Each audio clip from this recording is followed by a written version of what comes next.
Caribbean Princess is now safely secured alongside her berth, and we have received clearance from the local authorities for our guests to proceed ashore. We will be sailing for Kirkwall tomorrow morning, and all guests must be back on board no later than 1:30 a.m. So yes, welcome to Scotland. Welcome to Greenock. We receive a lot of cruise boats these days, but these areas were, of course, lots full of industry and hustle and bustle in the 18th and 19th centuries, which put these places on the map, really. Our independent tour guide was on time to pick us up in the morning, just outside the port gate. We were a group of 18 wanting to explore the sceneries of Scotland along the way for our late afternoon appointment to see the Royal Edinburgh Military Tattoo. Our first stop was at the village of Lochs, said to be the most beautiful village in Scotland. The village is situated along the Loch Lomond, the largest freshwater lake in Great Britain. You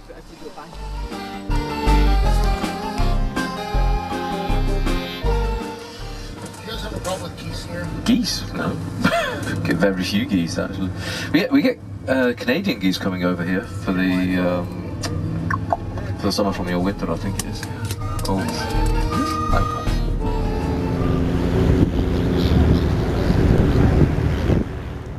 After checking our itinerary, we all agreed to go for the taste of the 1-hour cruise on Loch Lomond. It was a little change from cruising the ocean the past several days to cruising the lake on this day. Well, I sent the picture home. Jamie took a real nice one of me kissing the stones. I said.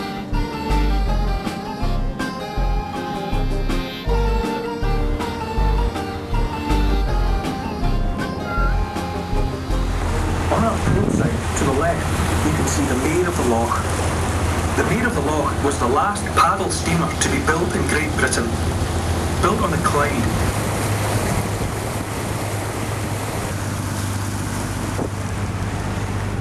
This part of the tour is an interesting one. It was relaxing and fun to experience as we passed a number of Loch Lomond's stately homes and castles along the shoreline.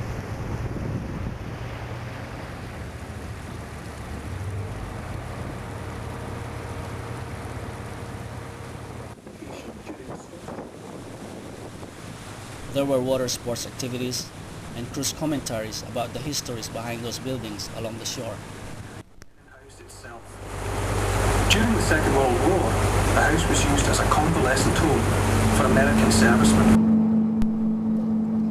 In the end, we all appreciated the lake's beauty, which is known to be one of the most romantic spots in the British Isles.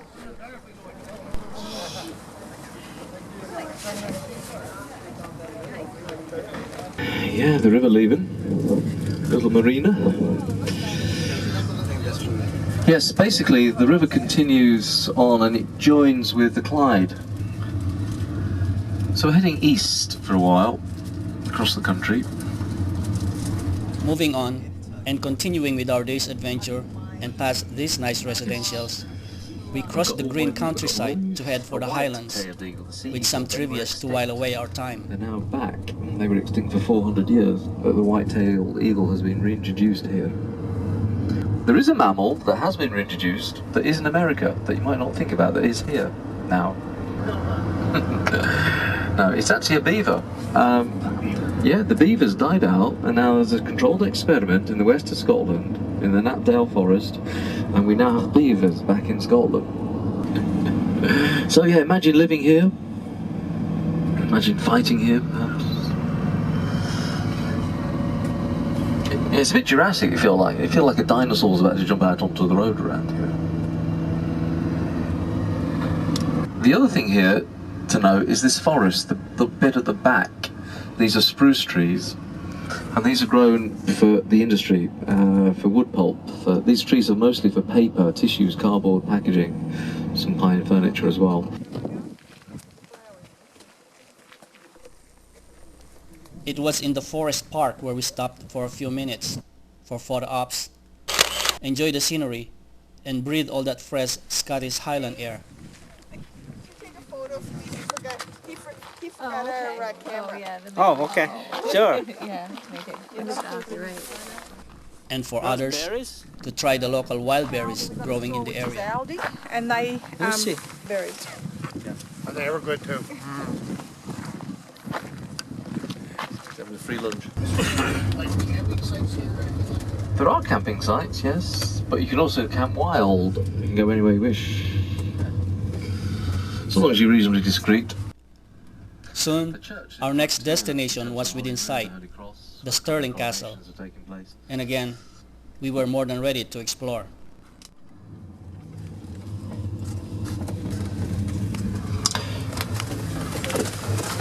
So, what I'll do is I'll drop you off here. I'll be parked down here somewhere. Alright. So we need to leave here at 4 the latest. Okay, 3:45 then. Yeah, but we'll say 3:45, but if you're a few minutes late, don't worry. Alright?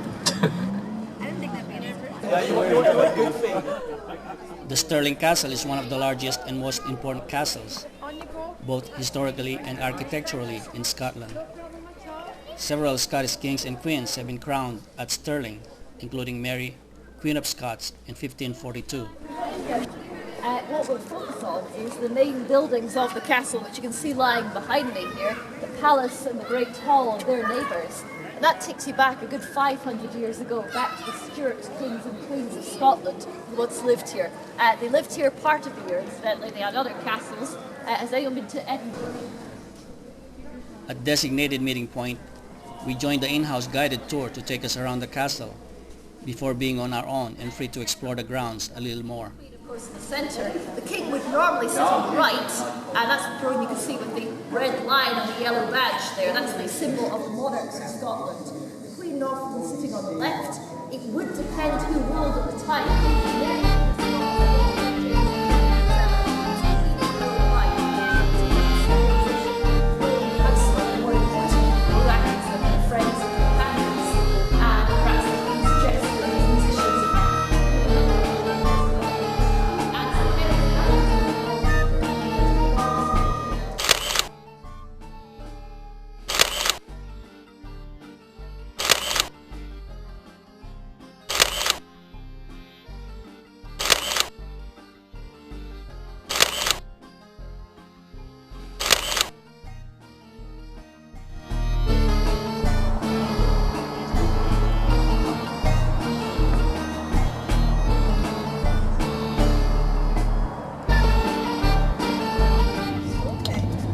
Leaving the Stirling Castle, it was finally time to head on to Edinburgh Castle for the Royal Edinburgh Military Tattoo show. This at the top is the famous Royal Mile in the moment. The Royal Mile links the castle with the palace. At the bottom of the Royal Mile, the Palace of Holyrood House. The Royal Mile is divided into different sections. There's Castle Hill, the Lawn Market, the High Street, Canongate. So when you come out of the tattoo, you'll be walking down here and you'll turn left. After this set of traffic lights, this bus will be parked somewhere on the left. I can't tell exactly where, but I'll give you within 100 metres of where it should be, alright?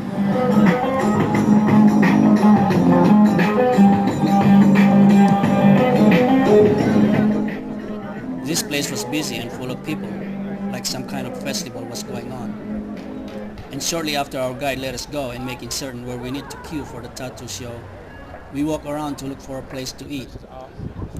Both of my company were craving for the fish and chips, and I went along with them. The weather was perfect when we soon followed the crowd to get on the tattoo queue. But in 15 or so minutes, this was what it looked like.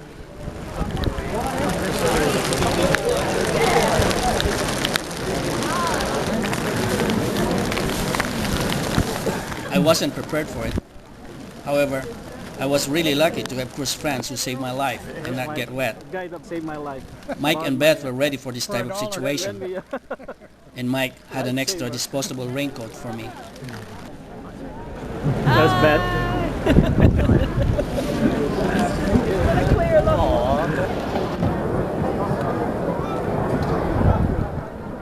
By the time when we were finally let in to enter the stadium and find our assigned station seats, the queue had gotten long to look like it extended to a couple of blocks.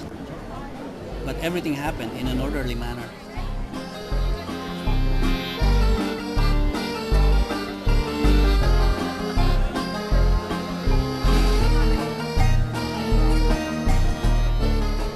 The Royal Edinburgh Military Tattoo is a series of events performed by British Armed Forces, Commonwealth, and international military bands and musicians on the esplanade of the Edinburgh Castle. The event takes place annually throughout the month of August as part of the wider Edinburgh festivals and events held during August. The term tattoo was used to describe the last duty call of the day, as well as a ceremonial form of evening entertainment for a nightly audience of now over 7,000.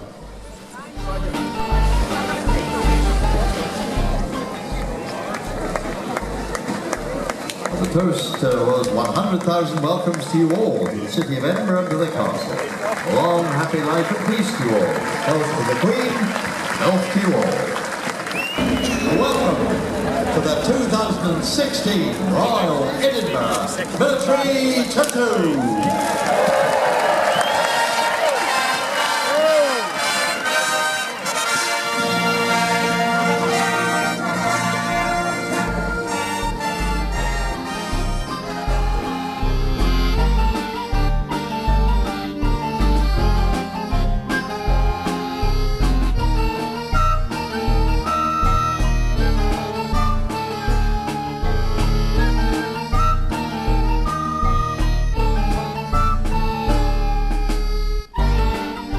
As our day's tour concluded, I can say that this entire show was the best I've ever seen.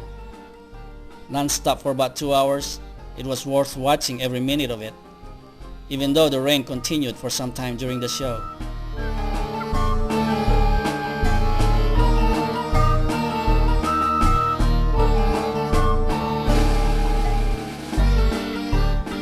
With the performances, light effects, the music, and the instruments played, all made this event for me a night to remember.